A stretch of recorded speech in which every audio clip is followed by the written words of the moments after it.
ನನಗೆ ತುಂಬ ಖುಷಿಯಾಗಿದ್ದು ಇಳೆಯರಾಜ ಅವ್ರದ್ದು ನಮ್ಮೂರ ಮಂದಾರ ಹೂವೆಯಲ್ಲಿ ನಾವಿಬ್ಬರು ಕೂತಿದ್ವಿ. ನೀವೊಂದು ಬಿಟ್ಟು ಬರ್ಕೊಟ್ರಿ, ಅರೆ ರೇ ರೇ ರೇ ತುಂತೂರು ತಂತೂರುತು ಅಂತ. ನನಗೆ ತಕ್ಷಣ ಒಂಥರ ಮಿಂಚು ಹೊಳ್ದಂಗೆ ಆಯ್ತು. ಎಷ್ಟು ಚೆನ್ನಾಗಿದೆ ಅಂತ. ನಾನು ರಾಜ ಸರ್ ಸರ್ ತುಂಬ ಚೆನ್ನಾಗಿದೆ ಅಂತ. ಏನರ್ಥ? ತುಂತುರು ತಂತು ಋತು ಅಂದರೆ ಮಳೆ ಹನಿ ಒಂದು ವರ್ಷಕಾಲವನ್ನೇ ತಂದುಬಿಡ್ತು ಅಂತ. ಅರೆ ರೇ ತುಂತುರು ತಂತು ಋತು ಏನು ಮ್ಯೂಸಿಕಲ್ ಸೌಂಡಿಂಗ್ ಎಷ್ಟು ಚೆನ್ನಾಗಿದೆ. ಸೊ ಹೀಗೆ ನೀವು ಒಂದೊಂದು ಪದದಲ್ಲಿ ನೀವು ಕೊಡ್ತಿದ್ದಂಥ ವಿಚಾರಗಳು ಭಾಳ ಪವರ್ಫುಲ್ ಆಗಿದೆ. ನಮಸ್ಕಾರ ಕಲ್ಯಾಣ್. ನನ್ನ ನಿಮ್ಮ ಸ್ನೇಹಕ್ಕೆ ಸಿಲ್ವರ್ ಜುಬ್ಲಿನೂ ಆಗಿದೆ. 93-94 ಆ ಟೈಮಲ್ಲಿ ನಾವು ಪರಿಚಯ ಆದ್ವಿ. ಅದು ನಮ್ಮ ಗುರುಗಳ, ನಮ್ಮಿಬ್ಬರಿಗೂ ಒಬ್ಬರೇ ಗುರುಗಳು ಹಂಸಲೇಖ ಸರ್. ಅವರ ರೆಕಾರ್ಡಿಂಗ್ ಸ್ಟುಡಿಯೋ ಸಂಕೇತ್ ಎಲೆಕ್ಟ್ರಾನಿಕ್ಸ್, ಅಲ್ಲಿ ಶಂಕರ್ನಾಗೆಲ್ಲ ಬರ್ತಾಯಿದ್ರು ಹೋಗ್ತಾಯಿದ್ರು. ಆ ರೆಕಾರ್ಡಿಂಗ್ ಸ್ಟುಡಿಯೋದಲ್ಲಿ ನನಗೆ ನಿಮ್ಮ ಪರಿಚಯ ಆಗಿದ್ದು. ನೀವು ಒಂದು ಗಿಟಾರು ನುಡಿಸ್ತಾ ಇದ್ರಿ, ಅಲ್ಲಿ ಒಂದು ರೂಮಲ್ಲಿ ಕೂತ್ಕೊಂಡು ಗಿಟಾರ್ ನುಡಿಸ್ತಾ ಇದ್ರಿ. ಹಾಗೆ ನಾನು ಶಾಸ್ತ್ರಿ ಎಲ್ಲ ನಿಮ್ಮ ಜೊತೆ ಮಾತಾಡ್ತಾ ಇರುವಾಗ ಹಾಡುಗಳು ಬರೀತೀರಿ ಅಂತ ನನಗೆ ನೀವು ಹೇಳಿದ್ರಿ, ನೆನಪಿದೆ. ಆವಾಗ ನಿಮ್ಮ ಹಾಡುಗಳು ನನಗೆ ಒಂಥರ ಕುತೂಹಲ ಮೂಡಿಸ್ತು, ನಿಮ್ಮ ಬರವಣಿಗೆ. ಸೊ ಅಲ್ಲಿಂದ ನಾವು ತುಂಬ ಆತ್ಮೀಯರಾದ್ವಿ. ಜೊತೆಗೆ ರಾಜೇಶ್ ಕೃಷ್ಣನೂ ಬರ್ತಾಯಿದ್ದ, ಅವು ಟ್ರ್ಯಾಕೆಲ್ಲ ಹಾಡ್ತಿದ್ರು. ಎಲ್ಲ ಸೇರಿ ನಾವು ಒಂದು ಜೊತೆಯಲ್ಲಿ ಕಳೆದ ದಿನಗಳು. ಸಂಕೇತ್ ಸ್ಟುಡಿಯೋ, ಪ್ರಸಾದ್ ಸ್ಟುಡಿಯೋ, ಆ ದೊಡ್ಡ ಕಾಂಪೌಂಡು, ಆ ಗಾರ್ಡನ್ ಥರ ಇತ್ತು ಹೊರಗಡೆ, ಲಾನ್ನಲ್ಲಿ ಕೂತ್ಕೊಂಡು ಹರಟೆ ಹೊಡಿತಿದ್ವಿ. ಅದಾದಮೇಲೆ ನಂದು ಹಂತಕ ಮತ್ತು ಬೇರೆ ಬೇರೆ ಸಣ್ಣ ಪುಟ್ಟ ಸಿನಿಮಾಗಳು ಮಾಡ್ತಾ ಇರುವಾಗ ನೀವು ನನಗೆ ಬರವಣಿಗೆಯಲ್ಲಿ ಸಹಾಯ ಮಾಡಿದ್ರಿ ತುಂಬ ಸಿನಿಮಾಗಳಿಗೆ. ಯಾಕಂದರೆ ನನಗೆ ವರ್ಕ್ಲೋಡು ಜಾಸ್ತಿ ಆಗ್ತಿದ್ದಾಗ ನೀವು ಕೆಲವು ಹಾಡುಗಳು ಬರ್ಕೊಟ್ರಿ.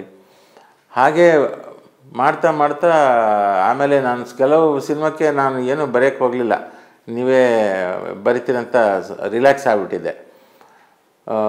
ಮತ್ತು ನಿಮ್ಮ ಬರವಣಿಗೆ ಕೂಡ ನನಗೆ ತುಂಬ ಒಂದು ಬೇರೆ ಥರ, ಅದು ಒಂದು ಪೊಯೆಟಿಕ್ ಜಾಸ್ತಿ ಇತ್ತು. ನಾವು ಇತ್ತೀಚೆಗೆ ಜಯಂತ್ ಕಾಯ್ಕಿಣಿ ಅವರ ಬರವಣಿಗೆ ನೋಡ್ತೀವಿ. ಸಿನಿಮಾ ಟ್ಯೂನಿಗೆ ಪೊಯೆಟ್ರಿ ಬರಿಬೋದು ಅಂತ ಅನ್ನೋದು ನೀವೆಲ್ಲ ತೋರಿಸ್ಕೊಟ್ರಿ. ನನಗೆ ತುಂಬ ಖುಷಿಯಾಗಿದ್ದು ಇಳೆಯರಾಜ ಅವ್ರದ್ದು ನಮ್ಮೂರ ಮಂದಾರ ಹೂವೆಯಲ್ಲಿ ನಾವಿಬ್ಬರು ಕೂತಿದ್ವಿ.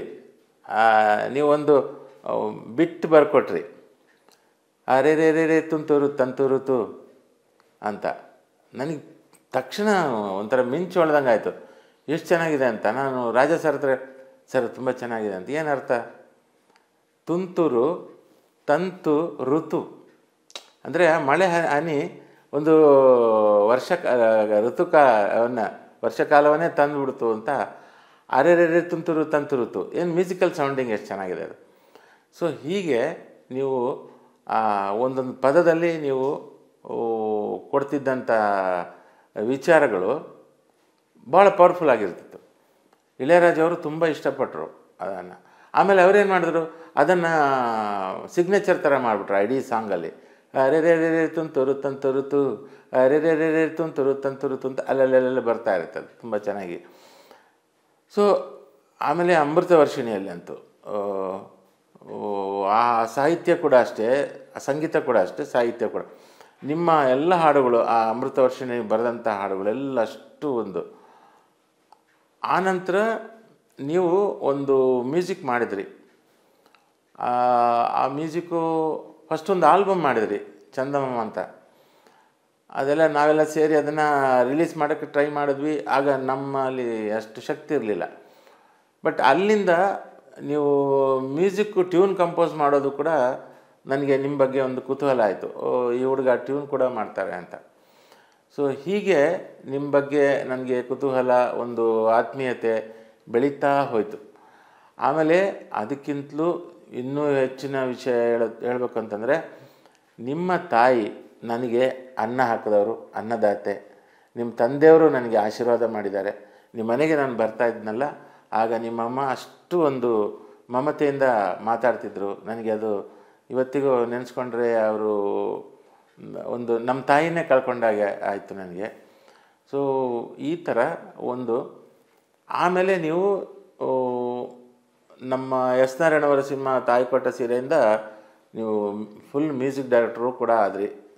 ಈ ಒಂದು ಪರಂಪರೆ ಹೇಗೆ ಬಂತಂದರೆ ನಮ್ಮ ಗುರುಗಳಿಂದ, ಹಂಸಲೇಖ ಸರ್, ನಾನು, ನೀವು ಸಂಗೀತ ಸಾಹಿತ್ಯ ಜೊತೆಯಲ್ಲಿ ವಾಗ್ಗೇಯಕಾರರು ಅಂತ ಹಿಂದೆ ಹೇಳ್ತಿದ್ರಲ್ಲ, ಆ ಥರ. ಯಾಕಂದರೆ ಸಂಗೀತ ಹಾಡು ಕಟ್ತಾ ಅದು ರಾಗ ಸಂಯೋಜನೆ ಆಗ್ತಾ ಹೋಗೋದು, ಅದೊಂದು ಪ್ರಕ್ರಿಯೆ, ಅದೊಂಥರ ಬೇರೆ ಥರ. ಅದು ಎಲ್ಲರಿಗೂ ಅದು ಒಲಿಯೋದಿಲ್ಲ. ಅದು ನಿಮಗೆ ನಮಗೆಲ್ಲ ಒಲಿದಿದೆ, ನಮ್ಮ ಪುಣ್ಯ ಅದು. ಸೊ ನೀವು ಆ ಒಂದು ಹಾಡುಗಳು ಕಟ್ಟೋ ಮೂಲಕ ಸಂಗೀತ ನಿರ್ದೇಶಕರು ಆದ್ರಿ, ಯಶಸ್ವಿ ಸಂಗೀತವನ್ನು ಕೊಟ್ರಿ. ಕಲ್ಯಾಣಿ ಅಂತ ಒಂದು ಚಿತ್ರದಲ್ಲಿ ಬರೀ ಕಲ್ಯಾಣಿ ರಾಗದಲ್ಲೇ ನೀವೆಲ್ಲ ಹಾಡುಗಳನ್ನ ಮಾಡಿದ್ರಿ. ರೊಮ್ಯಾಂಟಿಕ್ ಸಾಂಗ್ಸು, ಪ್ಯಾಥೋ ಸಾಂಗ್ಸು, ಮತ್ತು ಹೀರೋ ಇಂಟ್ರೊಡಕ್ಷನ್ ಸಾಂಗ್ಸ್ ಎಲ್ಲ ಅದರಲ್ಲಿ ಕಲ್ಯಾಣಿ ರಾಗದಲ್ಲೇ ಮಾಡಿದ್ರಿ. ಸೊ ಅದೊಂದು ಪ್ರಯೋಗ, ಒಳ್ಳೆಯ ಪ್ರಯೋಗ ಅದು. ಸೊ ಈ ಥರ ಪ್ರಯೋಗಗಳನ್ನ ಮಾಡ್ತಾ ಹೋದ್ರಿ. ಚಂದ್ರಮುಖಿ ಪ್ರಾಣಸಖಿಯ ಹಾಡುಗಳಂತೂ ವಂಡರ್ಫುಲ್ ಸಾಂಗ್ಸ್ ನಿಮ್ಮ ರಾಗ ಸಂಯೋಜನೆಯಲ್ಲಿ. ಆಮೇಲೆ ತಮ್ಮ ನಮ್ಮ ಥರ ಅದು ಕೂಡ ಅಷ್ಟೇ, ನಮ್ಮ ಲಂಕೇಶ್ ಪುತ್ರಿ ಅವರು ಡೈರೆಕ್ಷನ್ ಮಾಡಿದರು. ಅದರ ಹಾಡುಗಳು ಅಷ್ಟೇ ತುಂಬ ಚೆನ್ನಾಗಿತ್ತು. ಸೊ ಒಳ್ಳೆಯ ರಾಗ ಸಂಯೋಜಕ, ಒಳ್ಳೆಯ ಸಾಹಿತಿ ಅನ್ನೋದನ್ನು ಪದೇ ಪದೇ ನೀವು ತೋರಿಸ್ಕೊಟ್ರಿ. ಆಮೇಲೆ ನೀವು ವಿಷ್ಣು ಸರ್ಗೆ ತುಂಬ ಪ್ರೀತಿಯ ಹುಡುಗ. ಎಸ್ ಪಿ ಬಾಲಸುಬ್ರಹ್ಮಣ್ಯಂ ಸರ್ಗೂ ಅಷ್ಟೇ. ಮೊನ್ನೆ ಬಾಲು ಸರ್ ಸಿಕ್ಕಿದ್ರು, ಹೇಗಿದ್ದಾರೆ ಕಲ್ಯಾಣ್ ಅಂತ ಕೇಳ್ತಾರೆ ನನ್ನ ಹತ್ರ. ಸೊ ಎಲ್ಲರಿಗೂ ಪ್ರಿಯವಾದ, ಭಾಳ ಮೃದು ಮನಸ್ಸಿನ ಒಬ್ಬ ಹುಡುಗ. ನಿಮ್ಮನ್ನು ಎಲ್ಲರೂ ಲೈಕ್ ಮಾಡ್ತಾರೆ, ನಿಮ್ಮನ್ನು ಎಲ್ಲರೂ, ನಿಮ್ಮ ಬಗ್ಗೆ ಒಂದು ಕುತೂಹಲ ಇದೆ ಎಲ್ರಿಗೂ. ನೆಕ್ಸ್ಟ್ ಕಲ್ಯಾಣಿ ಏನು ಬರೀತಾರೆ, ಏನು ಕೊಡ್ತಾರೆ. ನಿಮ್ಮ ಮಾತುಗಳು ಅಷ್ಟೇ ಮೃದುವಾಗಿದ್ದರೂ ವಿಷಯ ತುಂಬ ಇರುತ್ತೆ, ಭಾಳ ಪವರ್ಫುಲ್ಲಾಗಿರೋ ಮಾತುಗಳು.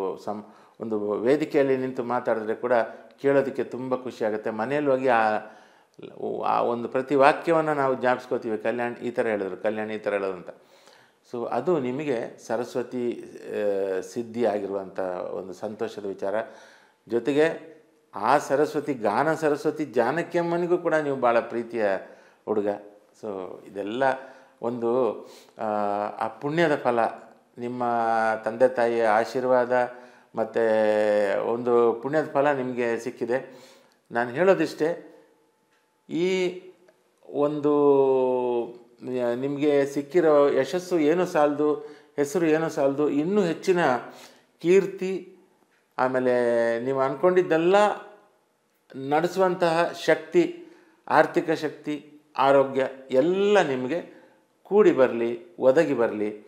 ತಾಯಿ ಸರಸ್ವತಿ, ತಾಯಿ ಲಕ್ಷ್ಮಿಯ ಅನುಗ್ರಹ ನಿಮಗೆ ಸದಾ ಆಗಲಿ, ಇರಲಿ ಅಂತ ನಾನು ಪ್ರೀತಿಯಿಂದ ಒಬ್ಬ ಗೆಳೆಯನಾಗಿ ಹೇಳ್ತೀನಿ. ಒಳ್ಳೆಯದಾಗಲಿ ಕಲ್ಯಾಣ್. God bless you.